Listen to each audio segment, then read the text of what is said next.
More with matplotlib. The matplotlib plot function is very versatile.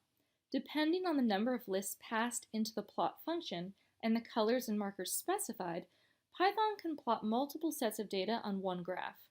Let's say that we're tracking the trends of mobile phone usage during the 1990s, 2000s, and 2010s. The number of people using mobile phones were as follows. So here we have data from 1990 through 2019, and you can see that the number of people using mobile phones increased drastically. Organize the data into points to determine the XY plotted values for each chart. So here we have the 1990s data points, the 2000s data points, and the 2010s data points.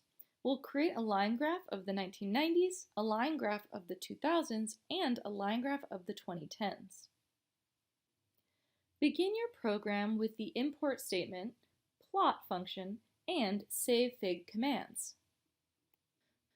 The lists are grouped by the 90s years, followed by their data, then the next decade and its data, etc. So here we have the 90s, the X values and the Y values, then a comma, and we have the 2000s, and then a list of their Y values, and then the 2010s, and a list of their Y values.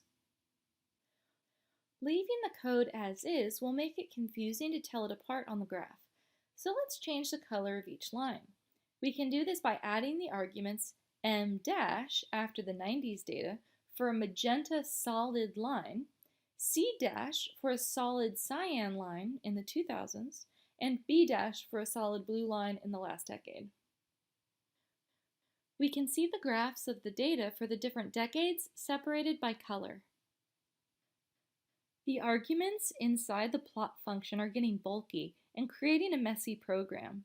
We can clean this up a bit by creating lists of the data first, then passing them into the method. So here we're saving this list as 90. Here are the Y values. We'll save that as a list 90 data, and so on. Now we can replace all of that bulky data with just the variable names that we just created on the previous slide. Let's say that you poll the children, parents, and grandparents at a barbecue to see who wants hamburgers for dinner. You find that the children want 5 hamburgers, the parents want 11 hamburgers, and the grandparents want 3 hamburgers. A bar graph would be an ideal way to represent this data. The matplotlib library has the ability to create bar graphs using the bar function. The first list represents the labels for each column, or the x-axis, of the bar graph, and the second list is the data for each label, the y-axis. To view the bar graph after running the program, use the savefig method to save it to testbar.png.